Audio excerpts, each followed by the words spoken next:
ربنا لا تزغ قلوبنا بعد إذ هديتنا وهب لنا من لدنك رحمة إنك أنت الوهاب صدق الله جزاک اللہ ماشاء اللہ.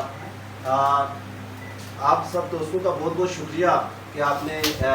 شارٹ نوٹس پہ آپ یہاں پہ تشریف لائے، اور آپ سب کے علم میں ہے کہ آج ہمارے لیے انتہائی خوشی کا مقام ہے کہ نیشنل پریس کلب کے ممبر ہیں، سینئر صحافی ہیں، اور جنہوں نے اپنی پوری زندگی صحافت کے ساتھ شعبہ صحافت کے ساتھ گزاری ہے، اور وہ صحافیوں کے دکھ درد کو سمجھتے ہیں، اور اللہ تعالیٰ نے ہم پہ مہربانی کی ہے، اور اللہ تعالیٰ کا یہ شکر عظیم ہے.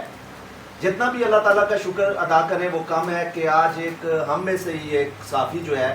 وہ نگران حکومت میں وفاقی وزیر ہیں، اور نیشنل پریس کلب احمد پر ہم نیشنل پریس کلب کی طرف سے، Pakistan federal union of journalist کی طرف سے، RIUJ راولپنڈی اسلام آباد یونین آف جرنلسٹ کی طرف سے، راولپنڈی اسلام آباد جو بیورو جرنلسٹ ہے اس کی طرف سے، کرائم کورٹ رپورٹر ایسوسی ایشن کی طرف سے، اور جتنی بھی آرگنائزیشنز کے نمائندے یہاں پہ موجود ہیں ان کی طرف سے ہم ان کو خوش آمدید کہتے ہیں، اور ان کا یہ شکریہ ادا کرتے ہیں کہ انہوں نے جب وزارت کا قلمدان سنبھالا تو اس کے بعد انہوں نے ہماری دعوت پہ نیشنل پریس کلب کا وزٹ کیا. تو میں سب سے پہلے نیشنل پریس کلب کے سابق صدر ہیں، جرنلسٹ پینل کے مرکزی رہنما ہیں، ہمارے لیڈر ہیں، میں طارق چوہدری صاحب سے کہوں گا کہ وہ